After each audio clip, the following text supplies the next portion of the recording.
Oh, hello. Hello, everybody, and welcome to the latest episode of the Megavision Show. Today is November the 12th. November the 12th, wow. 2021. Oh my God. Yeah, man. And joining me this week, he's got a fast car. I've got a ticket to anywhere.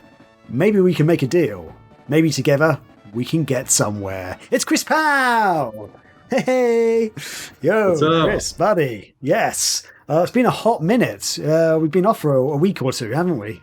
It's been a couple weeks, but we've been really busy. There's lots of stuff that's been going around in the Megavision's world.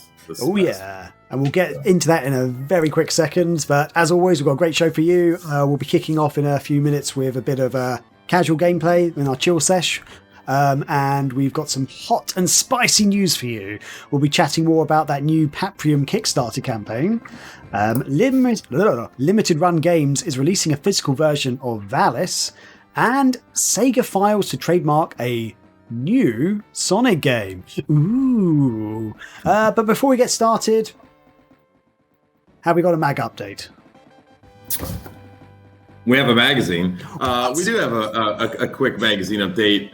I just want to let everyone know that all the shipments have gone out to our US-based patron. I always get that mixed up. I always call them Patreons. Patron.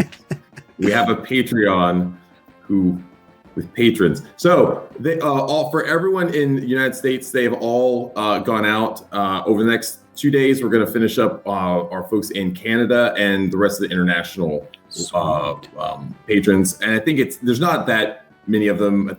I think it's about 30 or 40 more issues that need to go out. And then everything on Patreon will be completed. And we're then turn our full attention to issue 2, which will have some really fun updates here soon. I also need to say a quick hello to the chat. We got Anti-Chris here, and he said no the beard. I don't know who he's referring to, because Graham, you are actually I know you're growing something out for Movember. Yeah, I was going to get onto that in a little bit after our chill session when we get into intro, but yes, the beard is gone, so we'll talk about that later. I'm sorry. Yeah. So I should have worn a mask. What am I doing? I should have worn a mask and then revealed it. Well, too late now. Too late. But let me finish this. I'm sorry. But if you want to get issue 1, it's for sale right now, and you don't even have to go on Patreon to do it. You can go to our website at megavisions.net/shop. When you go there, you'll see a pretty little image of issue 1. You click that, and you can buy it and get it shipped to you anywhere in the world. And if you want to join the Patreon, which you should, because it's awesome, go to patreon.com/megavisions where you can join. And basically the way it works is we don't charge you every month like a lot of other Patreons out there. Ours is by creation. So what that means is you join up and you don't even have to pay anything up front. You wait until an issue is basically ready to go, shipped to the printers, and that's when your account will be charged. We print every quarter, so it's about every 3 to 4 months.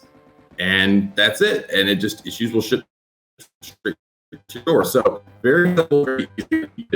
As straightforward as possible. And we hope everyone enjoys issue 1. Boom! Patreon.com/megavisions. There we go.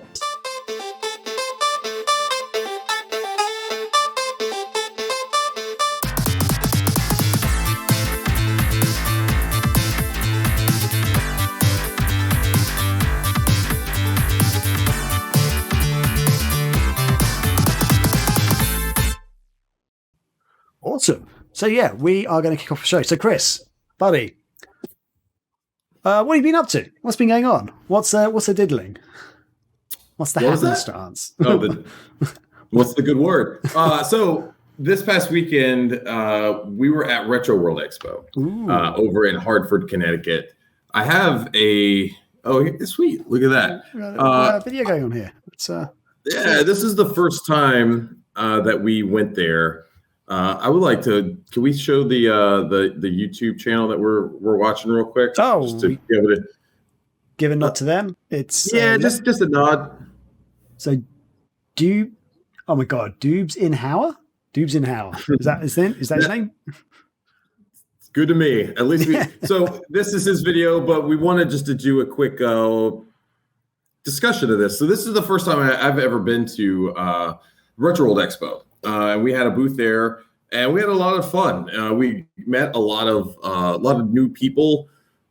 We got some of our first fan art there, which is really cool. One of the guys who's been in our Discord for a while said they were going to be coming, which is really cool. They bought a new issue and then also brought us this really cool, it was Streets of Rage. I wish I had it in here. It's in the office.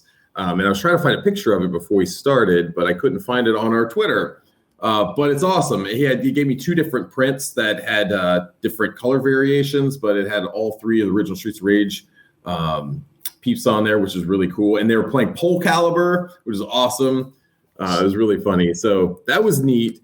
But it was also cool because this one, I felt like I got out of my area in Jersey and like Philly area, because those conventions, I see the same stuff. It's the same vendors. So and it seems like a lot of their inventory stays the same year to year. And I noticed that, and I commented about that at Too Many Games. It's like, it's still the same stuff. But at Retro World, they had a lot of a variety. There was stuff of all over. There was like TurboGrafx games, a lot of that. There was a lot of cool artists that were there that had some really neat art. I met some people that we might be able to even work with in the magazine going forward. So that would be cool. Very exciting. So aside from that, Christopher, my son, he went with me. And so that was actually pretty exciting, because this was the first time any of my children have helped me run a booth at a convention. And he was there with me. And he was great. He hung out with me a lot. But then he found that there was one table in the, because what we're showing right now is the area, like the console area, which is also kind of close to where they had the arcade setup, which the arcade setup wasn't very big. They had like 2 or 3 rows of arcades and some pinball machines, but their console setup was very, very well done. They had it all set up in like the first row was all like Nintendo stuff, and or Sega stuff. Then it was Nintendo consoles, and then I think the last 2 or 3 were just kind of everything. And they had good representation. They had for the Sega, I mean, they started with like the Master System, then you had Genesis, Dreamcast, Saturn, Sega CD, all that stuff, and they had a lot of games available. But like I was saying, Chris found over on the other side that they had Rocket League set up playing, and so once he found that, he just played Rocket League like almost all day. It was pretty funny, but it was neat. I was happy that he was able to find something there that he was like really into, because I just didn't want him to be kind of bored. And because as much as I want him to enjoy like retro gaming and retro stuff, it's just a lot of the stuff just they don't really kind of connect with. It's not stuff that they grew up with, and so I get that. I try not to like push that on them as much as I can help it. I run a retro magazine and everything else, so they get enough of it as it is. But instead I try to play some of those games with them, the games that they do like the Fortnite and Apex. But I find that I'm terrible at these games. They're so much more, have a lot more technical requirements that I just don't have the time to devote to. So that's why I like these retro games and stuff. I still kind of tend to play those. But the one thing I was trying to find throughout the time that I did get to go out and look at the vendor space was some more Dreamcast fishing rods. Unfortunately, no one had any there, because I was trying to get some for Pole Caliber tournaments and stuff like that for future conventions. There were no Pole Caliber fishing controllers available, unfortunately. That was a bummer. Oh, man. They had the one thing that I'm starting to see, which is starting to becoming a thing, and I think it's cool because, they had a wrestling, not cosplay wrestling this time. They had like actual legit wrestlers that were coming in there and wrestling, which is really cool. At Too Many Games, they had a cosplay wrestling, which I think they also, so a lot of those wrestlers were independent wrestlers and student wrestlers. But this was actually a different organization that brought in and actually had regular wrestlers in their gear and not trying to dress up as like, Pikachu and Sonic or whatever and try to play out like a Super Smash Brothers thing in a ring. This was like legit wrestling. And I thought that was awesome because I do believe that if you have like a Venn diagram, I think wrestling and video gaming intersect a lot, as well as like horror stuff. I think it intersects a lot with what we do. So that was cool to see wrestling represented there. And there was actually some other booths that were just dedicated to horror stuff there too. They had a lot of cool stuff. I wish I could have bought some of their stuff, but there was just, man, I was excited to be there. It was a new convention I've never been to. And there was a lot of new people there that we met. And I definitely want to go again next year for sure. 100%. We'll be back at Retro World. It was a lot of fun. I like the area too. Hartford.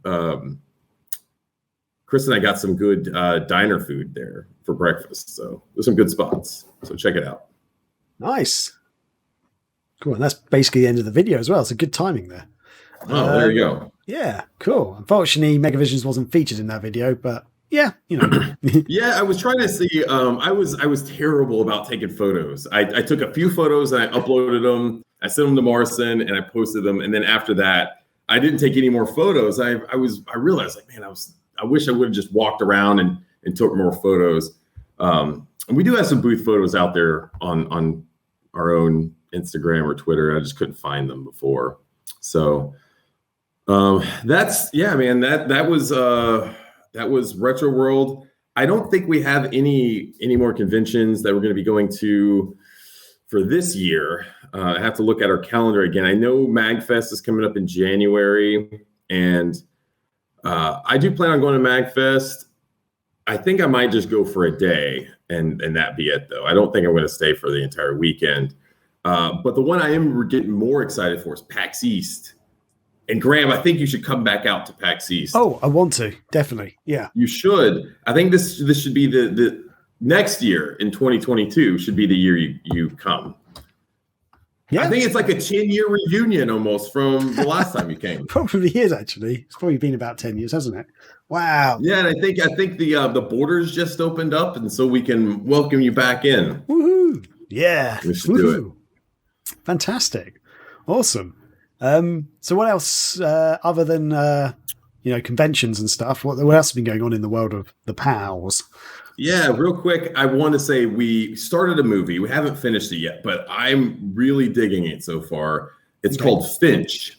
It came out, I think, about a week ago. It just came out, starring Tom Hanks. And it's getting decent reviews. It has a 74% on Rotten Tomatoes right now.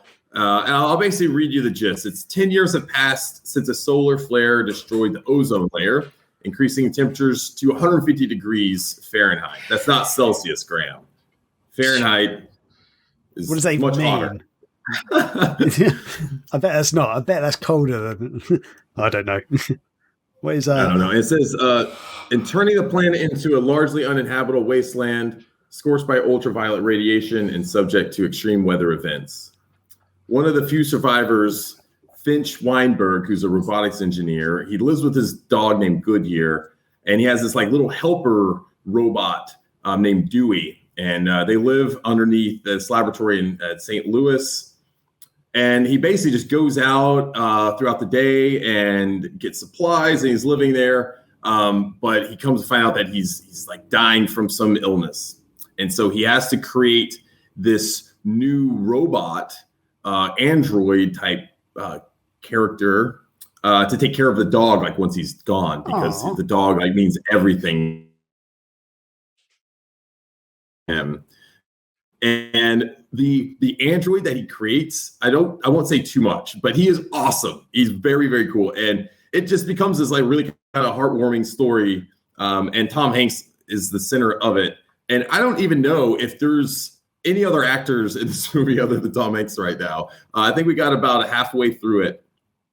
And it's just been him and his dog and this robot. And I think the dog might be CGI too. I don't know if in a lot of the scenes, if it's even a real dog. I can't tell, I can't tell if the CGI is just getting so good now. You don't even know. But it probably would be a lot easier to just to have a CGI dog than have. I mean, from that trailer, this dog didn't look CGI to me, but although there was a Tom Hanks is this guy. There was a Harrison Ford movie that came out either earlier this year or last year, which had a CGI dog in, and the CGI on that dog looked terrible. Like, I mean, for CGI, it was good, but you could tell it was a CGI I remember that. It was yeah, cool. I think it was a remake. Is it Jack London book or I don't know. Is it like something wild or into the wild? It looked awful. Yeah. Oh, I think Chris is frozen. Something like that. Call of the Wild or Call of the Wild. That was it. Call of the Wild. Yes. Yeah. Oh wow. Yeah. I didn't actually watch the movie. Call of the Wild. It's the same dog food my dogs use. Really? I think Jamie and Odin said that they watched it and they said it was actually pretty good. Oh, okay. Fair enough. But they have terrible taste in movies, so I mean, the movie might be amazing. The CGI looked terrible. I want to tell you,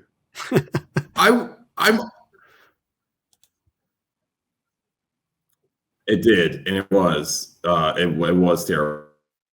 But speaking of CGI and dogs, I'm all excited because this weekend I'm trying to go see Rocky IV, Rocky versus Drago. It's like the 30th anniversary or something of Rocky IV, and Sylvester Stallone has released a new cut, which is it has all this new footage and stuff, and I'm all excited about it. I want to go see it. And Rocky IV is mine and Odin's favorite Rocky movie, even though it's not the best. It's just it's a fun one for us to see, but. He also wants to see Clifford the Big Red Dog, and I'm trying to convince him not to go see Clifford, to go see Rocky. But this morning, I already talked to him about it. I'm like, hey, let's go see Rocky IV. He's like, yeah. And then Jamie's like, oh, I thought you wanted to go see Clifford. He's like, oh yeah, I do want to go see that. She did it just to mess with me, knowing full well that he would want to go see Clifford. And so I don't know.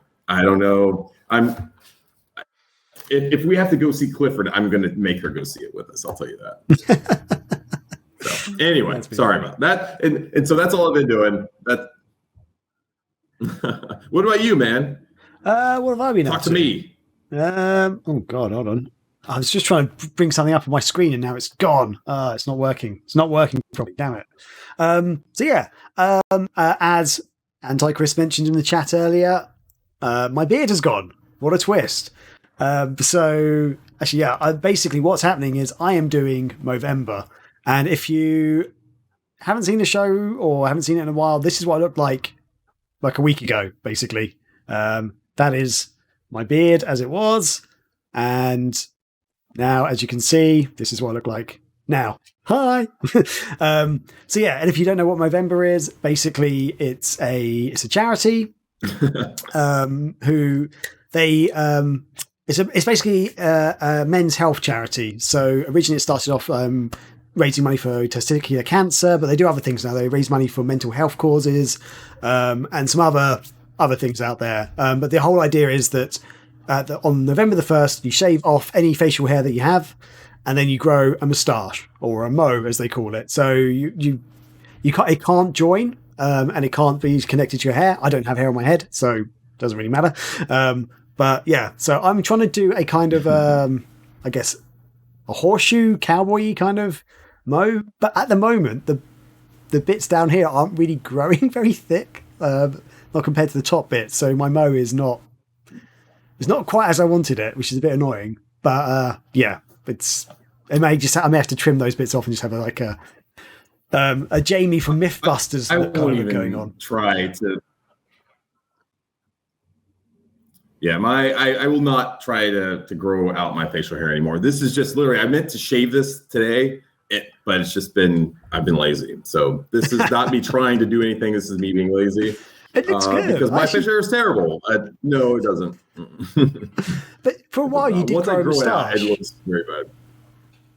Yeah, because Jamie was trying to, she was like, just for once, grow it out. And I was like, fine, it's going to look terrible. And it did. It looks horrible. And the problem is that like at the time, I had to get all of my IDs renewed. And so like my driver's license, my retired ID, everything has this terrible mustache in it. Oh, wow. So, okay. Well, good for you, Graham, raising some money. Thank you. Yeah. About halfway through my target. I've set a target of £200, about halfway through.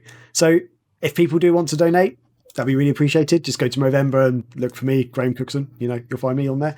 But yeah, there was, annoyingly, on the app, it's got loads of cool pictures. I've like basically done a daily photo update on the app, but for some reason it's not showing on the website page, which is really weird and annoying. So I don't know why it's doing it that way. That's irritating because I thought they would be surely tied in, the app and the website, but it looks like it's not. So yeah. Oh wait. Oh, hold on a second. No, it hasn't got it there. I just found something on the page and it's not there. You can see a kind of a little GIF of me where I shaved it. Here we go.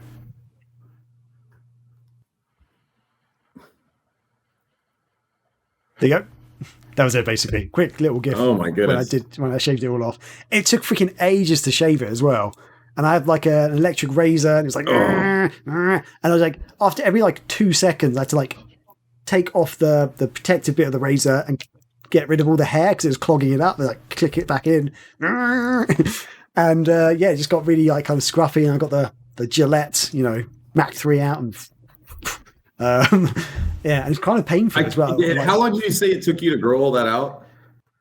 Oh, it took a few months. It's like that's a good few months worth of growth there. It's kind of a lockdown beard basically. It just started growing like earlier this year. It's just sort of like come on, I can't be bothered to shave. Just let it grow. It got to a certain length, and I was like, I'm going to keep it growing. I haven't been this long for a while. So yeah. And so is Kate happy with the clean shaven Graham? No more. No, she doesn't like it. She prefers the beard, as it were. So, yeah, she misses the beard, and she says it's itchy because I like shave it off and it'll be smooth for like a few hours, and then you do get a little bit of stubbly growth during the day. Like this was shaved this morning, and I'm kind of get some growth already. So yeah, there we go. maybe it's going to be unstoppable now. It doesn't want to be contained. Maybe it's going to keep growing. Yeah, just gonna regardless. Yeah, I wish my head did that. If my head had done that, I'd have been happier, But that was the opposite. I was like, give up. I give up. You cut me too many times. Just cut the skin off your face and replace it. Yeah, maybe that's the next step. I don't know if we can help you with that, Graham. No, I don't think we can. But yeah, so yeah, it's I've sacrificed my beard in aid of charity. So there we go. But a couple of other things, and I'm going to go for these quite quickly. I haven't actually lined up any videos for these because the last few weeks that I've tried to show trailers for movies, which are available freely everywhere on YouTube, and loads of channels and podcasts have been talking about them. We get flagged. So it's a pain in the ass trying to like get rid of all these flags and stuff off our account. So this week I'm not going to do it, but I've seen 2 movies. I saw 2 movies in one day last week. So I went and saw... What? I know, what a twist. I took half a day off, and me and my friend, we went to see them because we've been wanting to see some movies, and it's been weeks, and we were like, right, let's just watch 2 in 1. So I went to see the new Dune movie, the updated version of the old Dune movie based on the book by someone I've literally just forgotten his name. So apologies. Hubert or something. I can't remember his name. Do you know? No, never mind. Who? The guy who wrote Dune. Am I?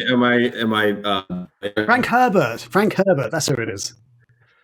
The guy who originally wrote Dune. Or Dune. Ah, yeah. Okay. Yeah. Anyway, so have you seen this yet, Chris? I did see it. Oh, you did? Okay. So I'll ask your opinion in a second, but my experience with this movie is the movie started. I was sitting there. I was like in a nice, comfy, cinema seat. Had some drinks, had some snacks. I was sitting there, and it was not too warm, but slightly on the warmer side. Comfortable, and the music in this movie is very sort of powerful and melodic, and like sort of it's got quite a deep bass to it and stuff. And especially at the start of the movie, the cadence of the voices as people are speaking sort of like really hit me to the point that I was like, I'm kind of comfortable and just basically nodded off in my seat, fell asleep watching it. And it was one of those weird sensations that I was kind of watching it and I was thinking about it and it went into my dream. So I could hear everything that was happening in the movie, but what was happening in my dream was not what was happening on screen. And I kept sort of waking up and going, and what was happening on screen was completely different to what I was imagining. I was like, But it just kept happening to the point that I think I fell asleep for a good 10 minutes at one point. And my friend was like, are you asleep? And I was like, no, I'm good. And then I stayed awake after that. I managed to sort of sit up a bit better and drank some water that I had with me. And I watched the rest of the movie. I really enjoyed the movie. Just that whole bit at the start was just like, whoa, like put me in a trance basically. I was like, wow, man, like this is good. Good nap. But I really enjoyed the movie. I think if you after sleeping through after sleeping through like 20 minutes of it, great movie. But there's plenty more movie after that 20 minutes, so it doesn't matter. You don't miss much at the start. But yeah, I think if you don't know the story or haven't seen the original movie, I don't know how good it would be for people who don't know about the story of the movie, the original movie or the book or anything. But for me, when it came to the end of the movie, it's obvious because obviously it's a two-parter.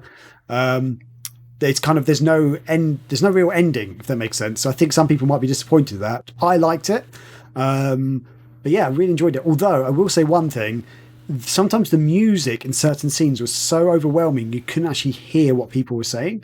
And my friend said the same thing. When we walked out, they're like, there's a few scenes I just couldn't hear what they were saying. Did you have that problem at all? So you did see it in the theater, right? Mm-hmm. Yeah. Saw it in the theater. Yeah. Was it like an IMAX or anything? It wasn't IMAX. It was just pretty much the standard big screen, comfy seats, not 3D, Yeah, so we saw it wasn't IMAX, but it was called RPX. It's like whatever Regal's version of that is, but it was really awesome. And the way it like the seats like reverberate and crowd with this. And so when you get a movie like that, this movie is perfect for that. Hans Zimmer did the soundtrack to the newest Blade Runner film a few years ago. Oh yeah. And I thought that they were very similar, but with what you were talking about with like the loud, like ambiotic or like the sounds could be very loud. And there were certain times where it was hard hearing the audio, but it was almost like they were speaking too quietly. It wasn't the music. It was just like they were talking so low. It was like almost in whisper. And so we watched it back on TV because it's also on HBO Max. It's available there as well. And we watched it with subtitles, and it was much better. I will say, though, that, and I said this after the movie, I was so happy I saw this in the theater because I really enjoyed it. But this isn't the kind of movie, it's slow. It takes its time to build, and there's sometimes there's not a lot of action, a lot of dialogue and stuff. I thought the film was amazing, but I know that if I watched this at home, that I'd be looking at my phone. Yes. I would be on my phone and I wouldn't pay attention. And I would be like, I'd get lost and it wouldn't have had the impact that I think it did at the theater. And so I'm glad I saw it there. I would suggest for this movie is made to be seen in the theater. Yeah. And if you watch it at home, you're not going to get the same impact that you did in the theater. And I think that if you saw it there at home and it wasn't all that, I could understand.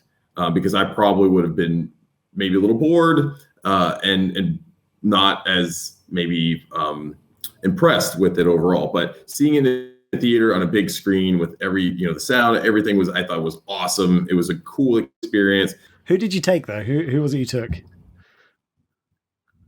I took we took the whole family with us. So the whole kids, the twins and Odin.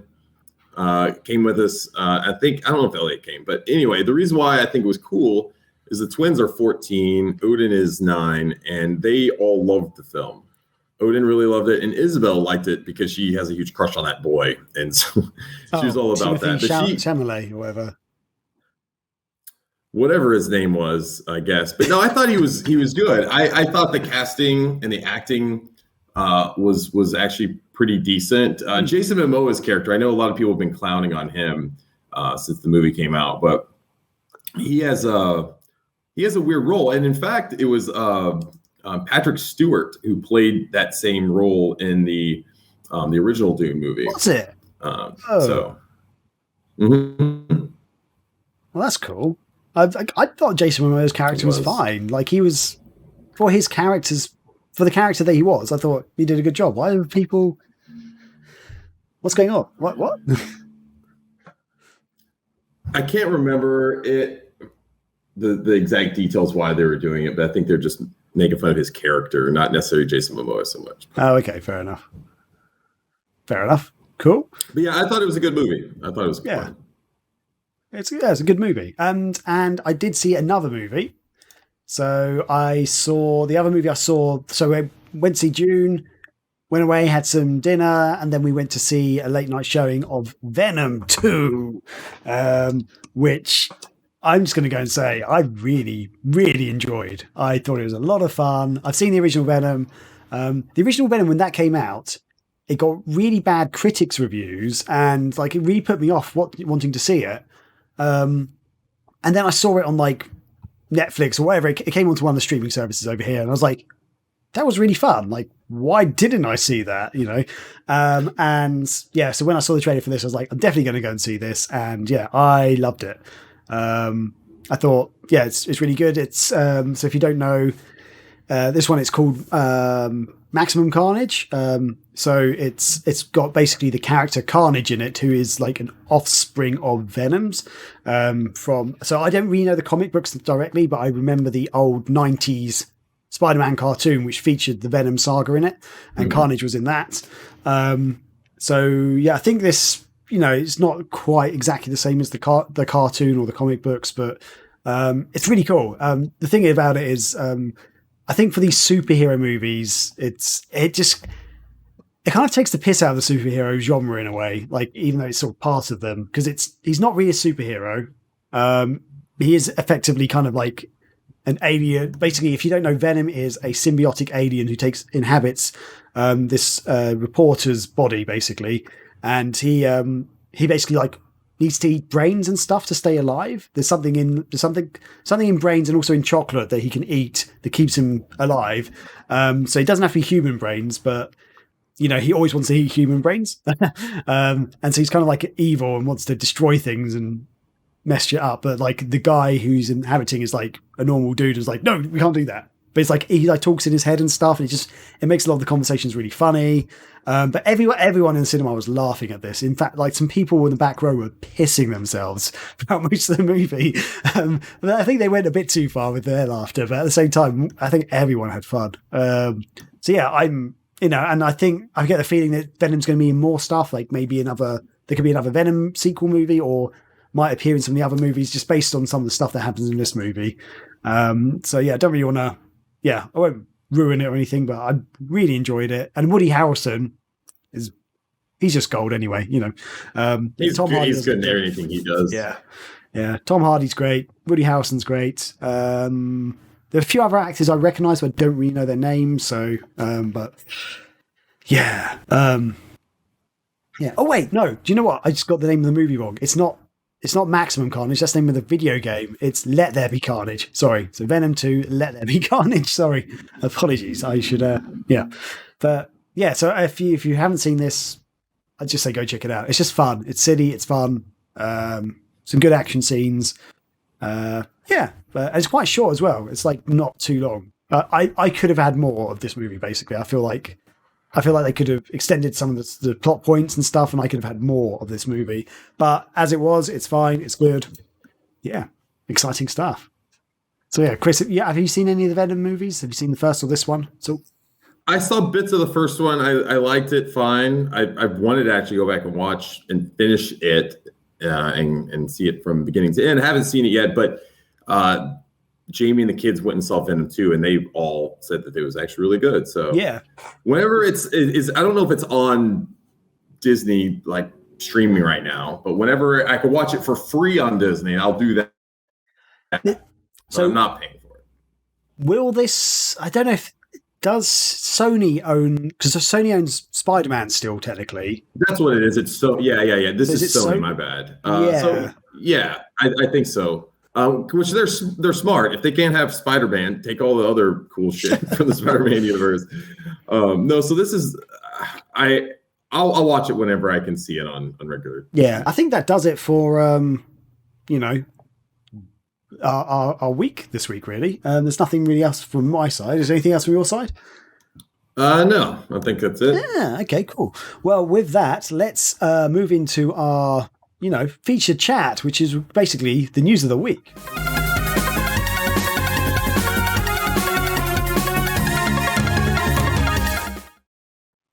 Cool. Yes. So, yeah, this week we are. Do you want to kick off the first one, actually, Chris? Sure. This isn't. I think we should take a look at Paprium, because there's a lot of stuff that's been happening with Paprium's Kickstarter project, which we talked about in the last episode. But beyond that, there is a cool story related to Luis Martins, who has done some art for us in Megavisions over the years, but he's also one of the principal artists who's worked on Paprium. So he's the one of the artists, and he's created this eBay auction for several really cool Paprium related pieces of video game hardware, art, all sorts of stuff. One of the cool things he's got is this original Game Boy that's all done up in Paprium. It's like pink, the Paprium colors. That has one of the main characters. It looks badass. He's auctioning this and a bunch of other really great things. Basically raise money to send his son to a soccer like skills league or program. And I think it's really cool that he's doing this. He's looking to get his kid on some sort of Canadian soccer team. His son's 11 years old. All of this money is going to that. And so as of right now, they have about 8 hours left, and the bidding is at 750 Canadian. So I don't know how much that money, what that accounts for in US dollars, but good for him. Hopefully they get it over 1,000 and they raise enough money, because that's awesome. Yeah, let's just quickly check. How much is 750 in US dollars? That is $597.71 US dollars. Oh, Graham, you get the Mega Drive Paprium in here too. So why don't you just go ahead and bid? I mean, well, you can get your Paprium right here. Yeah, and that is only 445.53 British pounds sterling. So yeah, maybe I. Yeah, so you're basically buying it for free. Yeah, so you're not even spending very much money. That's just spare change these days, surely. Sadly, it's not. That's cool. That's good, because this is not just a normal Game Boy. It's got the LCD screen and it's got audio mod and stuff. So it's like a souped up Game Boy, which is pretty cool. Is it the Game Boy Color? Or is it just? Oh, I think it's just a normal Game Boy, actually, isn't it? Mm-hmm. Yeah. Okay. Fair enough. Was there anything you wanted to talk more on Paprium? Yeah, it'd be fun if we could go, if my internet will hold up, so we could talk about it some more. I'd like to go to the Kickstarter. Yeah, okay. We could talk about the Kickstarter. We're on the Kickstarter page. Here we are. So let's talk about that. So they're actually, they've got 37 days to go, because I think they launched this, and I didn't realize that. I guess now you can do 2 months on Kickstarter projects, which back in the day when we did ours, it's like 30 days. That's all you get. So they had a $300,000 goal, and right now they're at about 620,000 with 37 days to go. Some of the cool things that they just announced this week I thought were pretty cool is, I guess they're going to be having trophies that's going to be coming to Paprium. Oh, okay.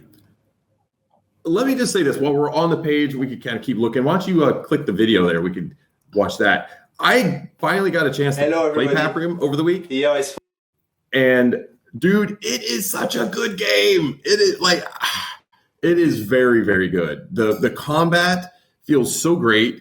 It feels so smooth. The soundtrack is insane. It's so good. And the fact that they were able to get this running on a 16-bit original hardware says a lot. It's crazy. I don't know what type of stuff they've done to be able to get this running. And apparently there's people like the modding community and everything still trying to figure it out themselves too. I don't think the game has been dumped yet. And I think they're trying to do it to figure out like how Watermelon has got this game to run, because there's all sorts of theories that the game is basically just like there's one theory that the game might be a system on a chip, and so it's not actually even utilizing the Genesis's like internals or anything. It's all run that way, but I don't think that's the case at all. I think it's been proven to be false, but it is impressive when you see it running and you're playing this game. I kept asking myself, I was like, how is this a 16-bit game? I don't know how they got it to do this. It is a very impressive game, just in almost every aspect. Like I will say, like the combat isn't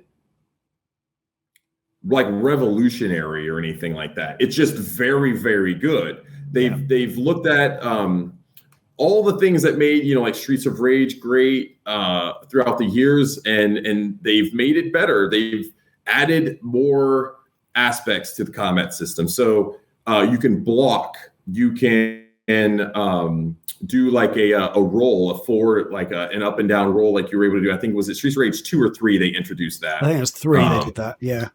The roll. You can run in that, which I think they, in one of them, I think they took that away. If you could either roll or run, I can't remember which it was. But there's a lot of different things, and there's combos and everything. So the combat system is more, I guess, technical than what you'd get in like a Streets of Rage 3 or something like that. But outside of that, visually, the sound, it surpasses everything and doesn't even come close to what else is out there on 16-bit systems. It's just crazy. And they basically managed to finally use the blast processing that the Genesis was always talking about. They must have finally done it. Yeah, and I get it that there's a lot of controversy, I guess, surrounding Watermelon over the years. And I honestly don't know the full story behind everything, and I've kept up with it pretty I think pretty well. But I'm looking forward to learning more and seeing what they do here, because I think once more people play this game, I think they're finally going to give Watermelon and Fonzie the credit, because there's, you can say what you will about, him personally and how he's ran the Watermelon as a business and the campaign and all of those things. I get it. But when you play the game, I mean, that game's there. It's real, man. That game is very, very good. And I think when people eventually play it and this game comes out on like the Xbox One, Switch, and the PS4, and they can play it on modern consoles and there's more people to play it, I think they're going to finally be like, holy crap, this game, and it'll get the credit it deserves then. And so, yeah. Cool. But outside of that, the Kickstarter, they've been doing a lot of crazy stuff. They just announced, like I said, that trophies are going to be coming. For those people who missed out on the fight stick with Paprium when they were selling it on their website, Magical Dream Factory, they announced that they're bringing the fight stick back, and so that's a new add-on as well on the Kickstarter. So the way they have it set up is basically you can pledge for a digital game. I think it's like $20 or something like that, and then you add on stretch goals or add-ons, I should say. Yeah. You go in and pick what add-ons you want, and then at the end you'll get like your total and stuff. So you can even still get, I think, Pure Solar games on there, can't you, Graham? So yeah, they've got a few copies left of Pure Solar, the 10 years edition for the Genesis or Mega Drive, basically. I think at one point they did have Dreamcast versions, but they're not on the list anymore. But yeah, because I actually forgot to back it last time we spoke about this, and I backed it this week. And I've gone for the digital game plus I think a physical version of Paprium on the Dreamcast and the physical PSLR Mega Drive game. Because yeah, you madman! I've been wanting to play that game since it first came out, and when it first came out, I didn't really have any money at all, so to speak, and couldn't afford it. And then I thought, oh, maybe I'll do another release in a few years' time or whatever. Never did. And then now it's really expensive. I'm like, God damn it. So I do have a funny story I got to tell you really quick about. So I was trying to figure out how to play it yesterday, because if you don't realize, like, you have to have this, it has to be played on like original hardware. And so the only thing I had hooked up to my TV out in the Megavision's offices were I had my Retro Freak, I have the Poly Mega set up, my Mega SG, and then some of the newer consoles. And I put it in, I tried to play it on the Mega SG first, it wouldn't play. I tried to play it on the Retro Freak, wouldn't play.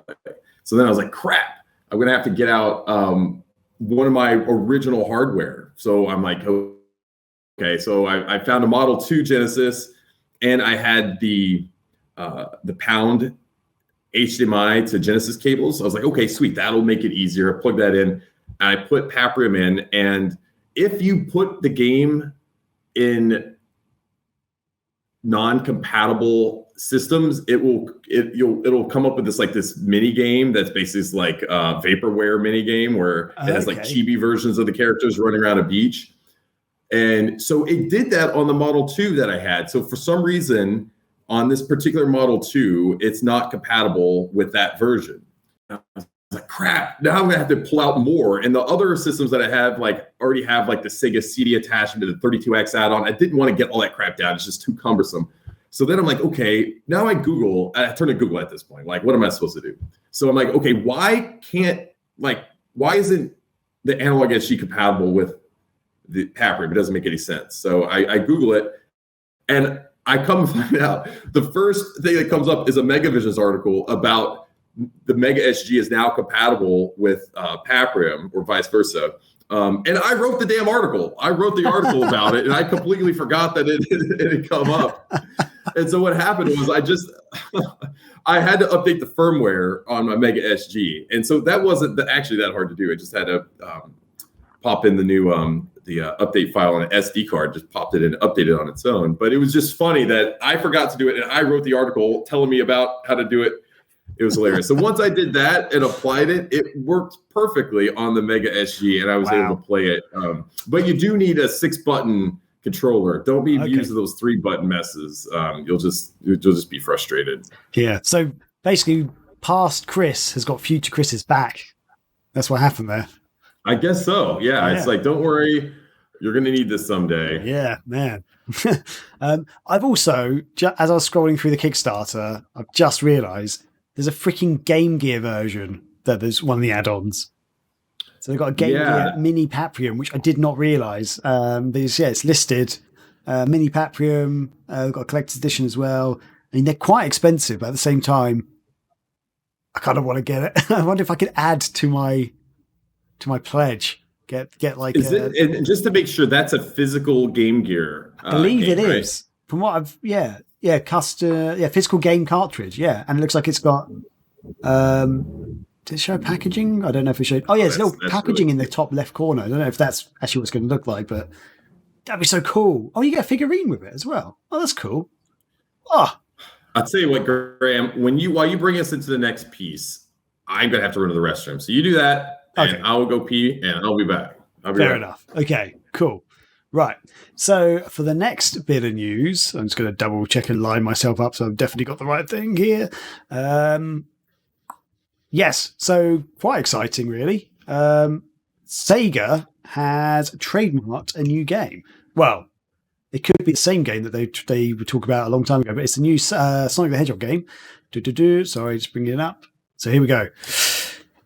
Yes, Sega has filed a trademark for Sonic Frontiers, which is awesome. So if you remember they actually showed a trailer for Sonic Colors Ultimate and stuff recently, and with that they showed a trailer for Sonic Rangers, which I think now people are sort of speculating, is this actually the proper title for this game, Sonic Frontiers? But yeah, it's been trademarked in both English and Japanese, so by all accounts, this most likely will be a proper, main title in the Sonic franchise. But yeah, and normally, as previously with previous Sonic the Hedgehog releases, they normally trademark the name of the game, and then they made an official announcement quite soon after. So keeping our ears and eyes open and fingers crossed that we're going to hear something a bit more about this soon. So yeah, that's really cool. So Chris, what do you know about this news? I think I know about it as much as you do on this. I don't think I could add any other more to it, but I will say that I want to talk about like the name. What do you make of the name, and where? Like, let's try to unpack that a bit. Like, what do you think that could mean as a potential Sonic game, and where they could take that? So, yeah, I think the idea of Frontiers to me, I guess, invokes the idea of exploration and adventure, if that makes sense. So, like on the old American frontier, used to go out and like explore the world and, start a new town or something. Hopefully that's not going to be a town building game in Sonic. That would be a bit shit. But yeah, I'm imagining something big and open, like a whole new frontier for Sonic games, basically. If that's not too corny to say. But yeah, that's kind of what I'm envisioning, and that's kind of what you kind of got from the impression of the trailer. Actually, let's get the trailer going in the background there. So this is what was shown at Sonic Central presentation back in May. So it kind of invokes an idea of a bit more freedom than you might have seen in some other Sonic games, which would be awesome. At that time, Izuka said that it was a premature. That I think he wished that they wouldn't have shown this. At the time. But they said it's going to be an advancement of the series. So whatever that might mean. What I think it could be is like, what if this could be their first foray into trying to make a true like open world or sandbox style Sonic game? Yes. So yeah, I think that's what I'm envisioning in my head, like a big open, almost like a sandbox open world Sonic game. Which, I mean, I'd be up for that. I feel like it's not really Sega's not really done it.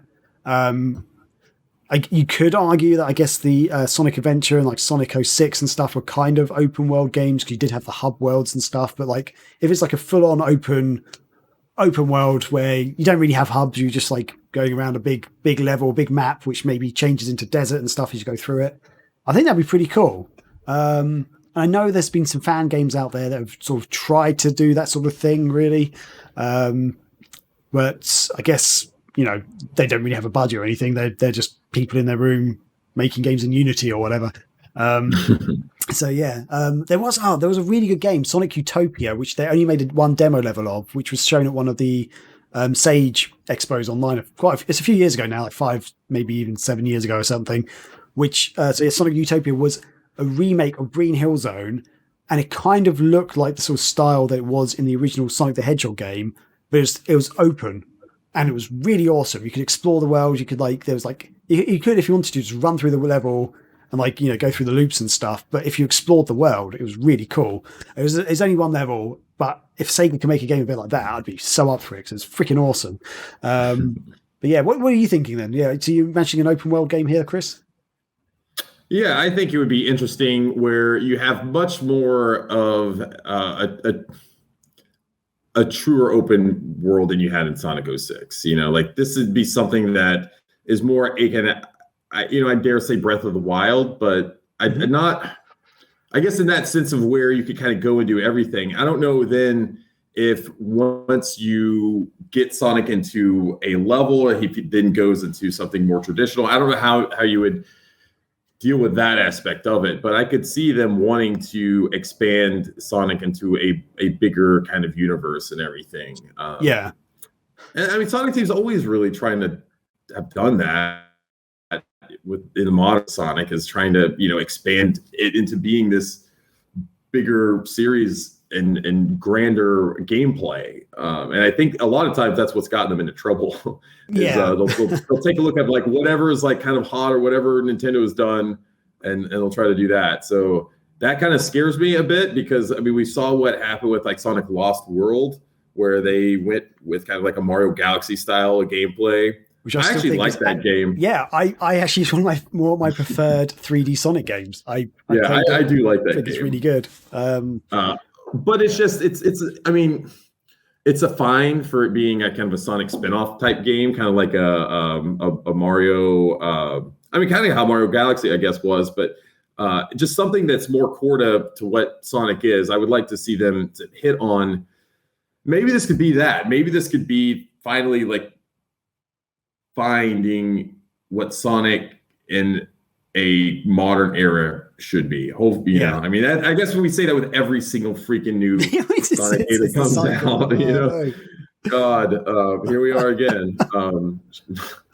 Man, but I'm not getting my hopes up for this. Honestly, I mean, I'll see when they come out with it. If they come out with something that blows me away, that would be fantastic. But I really haven't had a ton of fun with any of the past few Sonic games. Yeah, I mean, Sonic Mania, obviously, but I'm talking about modern 3D ones. Yeah, so in peaks and troughs, I do find some enjoyment with some of the Sonic games. Like even Sonic Forces, I had some enjoyment with. But it was actually less of the Sonic levels. It was actually some of the other levels I preferred. I hated the storyline and some other bits they did with it.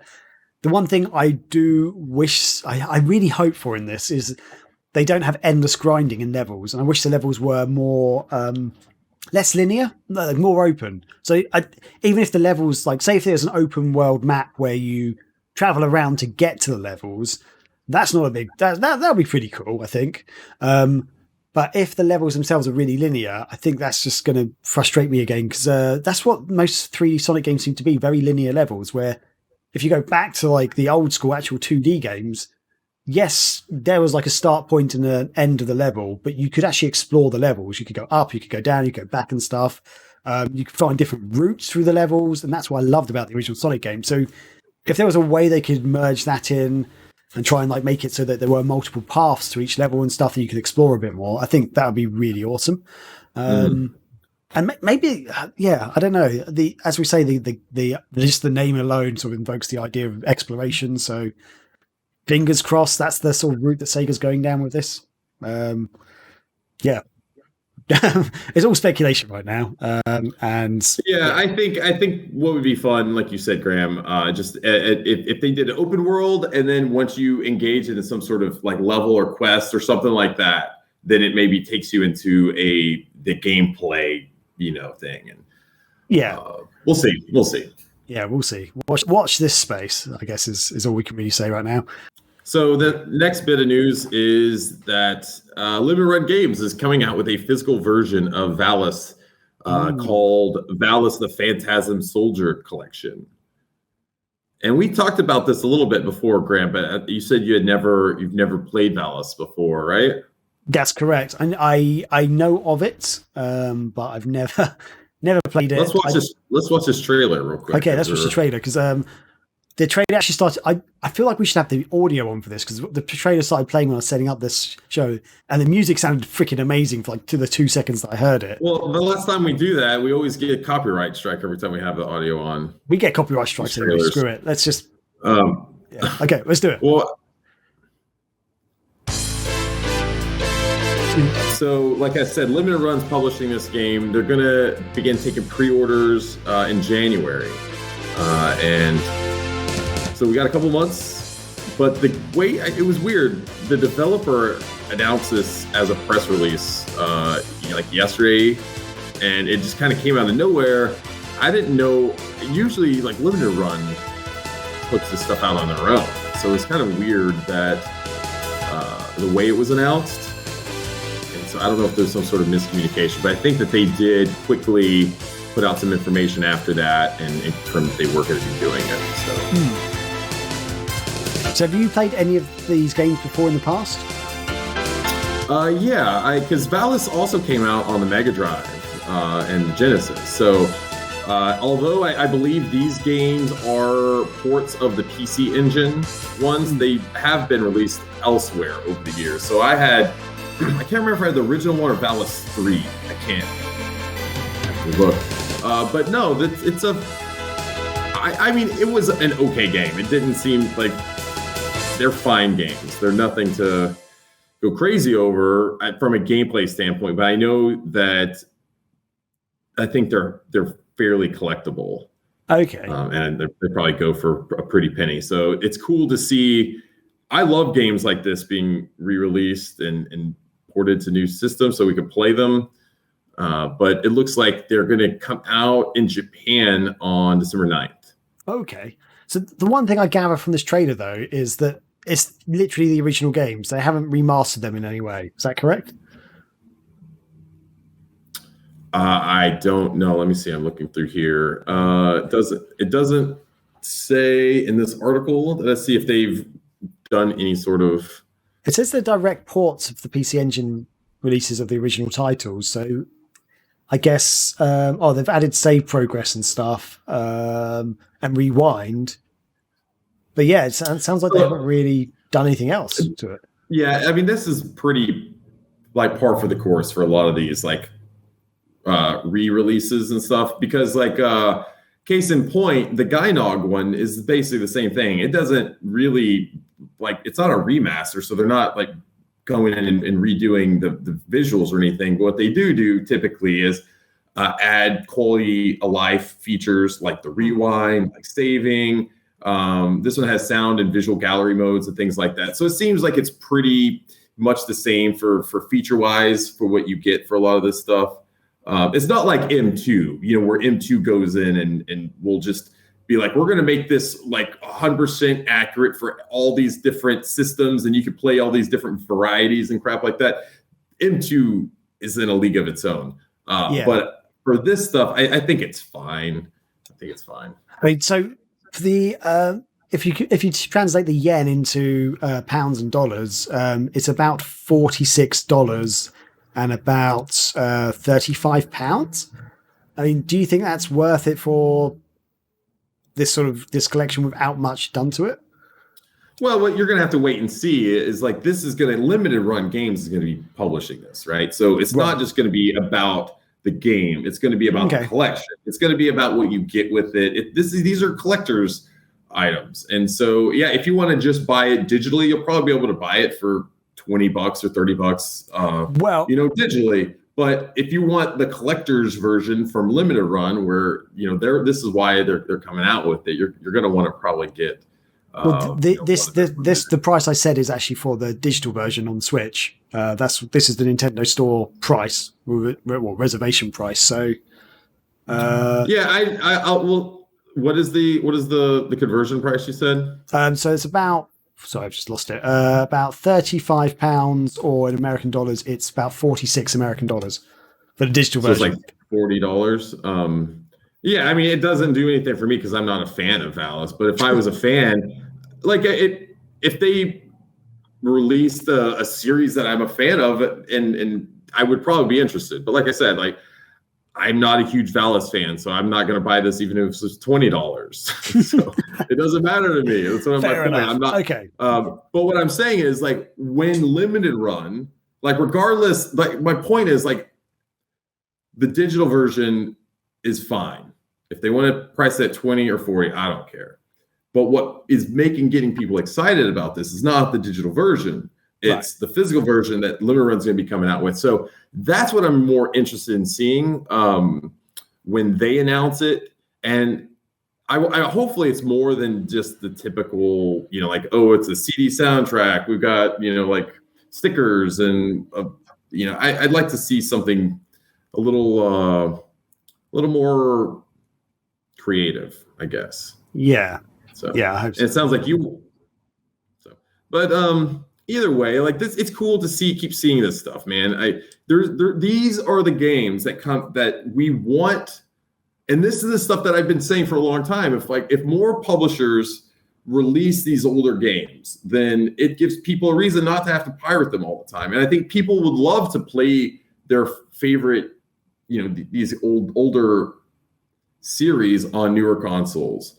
And it's going to take these smaller publishers that, work through the licensing and all that stuff and find ways to make it happen, because I don't think, the bigger companies really care for that at this point. They don't, I guess it's just not making enough money. There's not enough money there for them to make it worth their time, because there's tons of old Capcom and, other arcade games and other great games that were released in the 8 and 16-bit era that just will never see the light of day. And some of these games are seeing the light of day now, and that's exciting, and I hope it continues.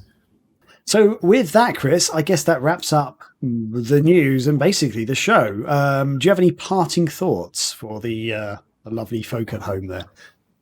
I want to just reiterate again, issue 1 is out and available now to go buy. So go to our website at megavisions.net/shop, where you can go and not only buy issue 1, you can buy the, we don't have the poster of issue 1 yet. We got to get that loaded. Yeah. Do you want to hold up that issue? Hold it up. Are you big on the screen now? Even though you're a bit blurry because of your internet. But yeah, it's looking sexy. Look at that beautiful artwork there.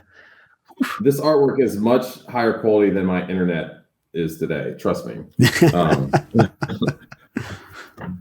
But outside of that, if you've already bought issue 1 but haven't joined the Patreon yet, please go and check it out and consider joining that. It makes it a lot easier to get future issues of Megavisions. You don't even have to worry. It's essentially the way we handle our subscriptions. So go to patreon.com/megavisions and you can join our Patreon now. And remember, you don't even have to worry about paying anything up front.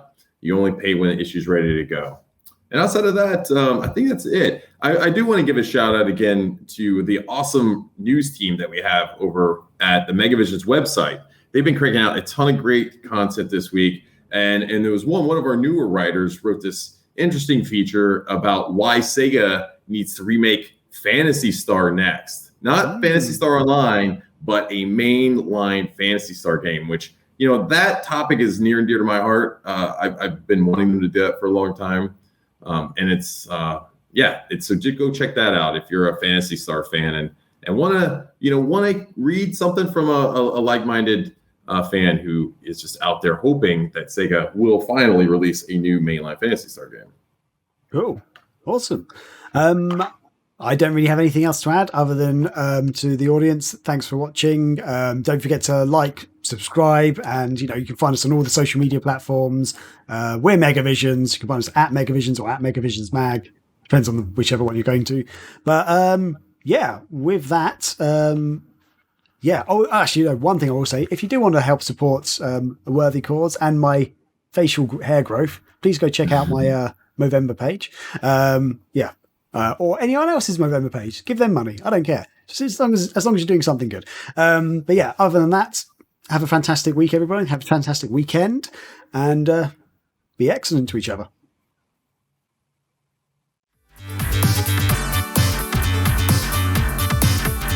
Honey, I gotta tell you about this sandwich.